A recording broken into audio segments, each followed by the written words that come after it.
Ahojte, vítajte pri našom podcaste. Tento podcast je určený pre všetkých, ktorí sa chcú dozvedieť viac o témach týkajúcich sa bezpečnosti a ochrany zdravia pri práci, ochrany pred požiarmi, pracovnej zdravotnej služby, vzdelávania zamestnancov a ostatných tém, ktoré sa budeme snažiť pútavo vám odprezentovať.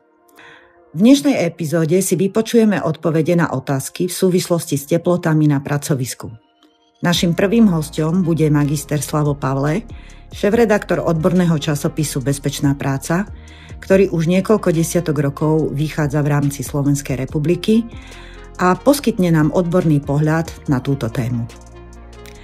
Ja ako bezpečnostný technik denne vidím, aké náročné môže byť pracovať v extrémnych podmienkach a preto by sme sa s vami chceli podeliť o informácie, ktoré vám môžu pomôcť lepšie zvládať horúčavy a zabezpečiť si zdravé a bezpečné pracovné prostredie.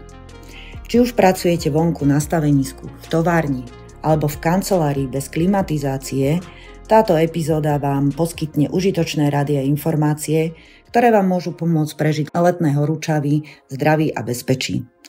Takže sa pohodlne usaďte, pripravte si pohár chladenej vody a poďme sa spoločne ponoriť do témy o vysokých teplotách na pracovisku.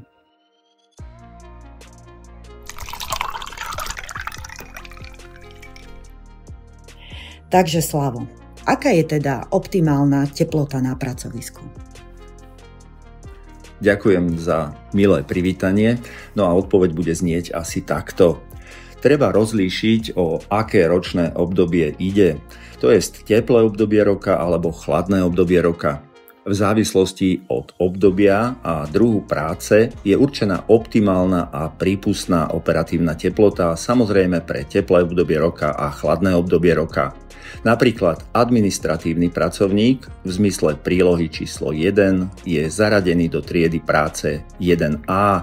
To znamená, optimálne teploty pre teplé obdobie roka sú podľa prílohy číslo 2 23 až 27 stupňov Celzia a prípustná operatívna teplota je 20 až 28 stupňov Celzia. Ďakujem za odpoveď. Možno práve v súvislosti s touto problematikou by nás zaujímalo, ako je to vlastne s prestávkami v práci. Má zamestnanec nárok na prestávku v práci pri vysokých teplotách na pracovisku?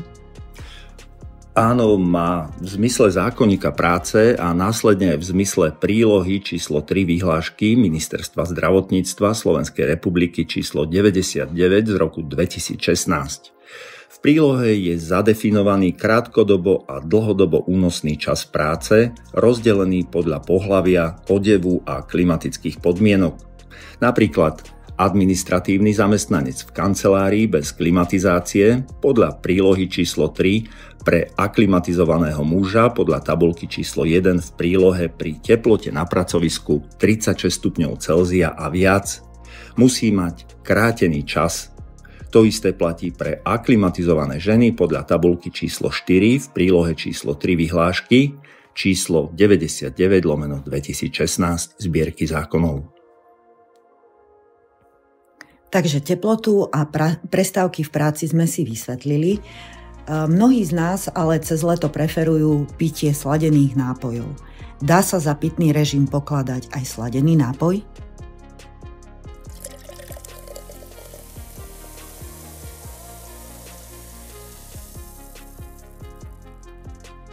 Opäť teda začnem vyhláškou v zmysle paragrafu 7 vyhlášky Ministerstva zdravotníctva Slovenskej republiky číslo 99/2016 zbierky zákonov a prílohy číslo 4 tejto vyhlášky je pitný režim definovaný ako doplňanie dostatočného množstva tekutín a minerálnych látok stratených pri práci do organizmu. Hovoríme o náhrade vody a minerálov, preto je najvhodnejšia prirodzená voda s obsahom minerálov. Akákoľvek priemyselne vyrábaná náhrada je vždy kompromisom. Sladený nápoj nie je dobrý kompromis, nakoľko obsahuje umelé sladidlá a cukor, čo nemusí zdravotne vyhovovať všetkým zamestnancom. Odporúčame minerály bez pridaného cukru a iných látok, napríklad stimulačných, ako je kofeín.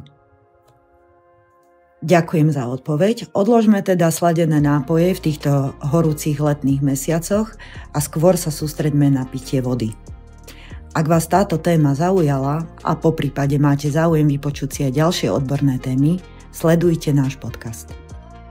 Dobre, Slávo, tak aká bude teda téma nasledujúceho podcastu? Veľmi zaujímavá, stres a jeho vplyv na pracovný výkon a zdravie, no a s tým súvisí aj alarmujúci nárast pracovných úrazov.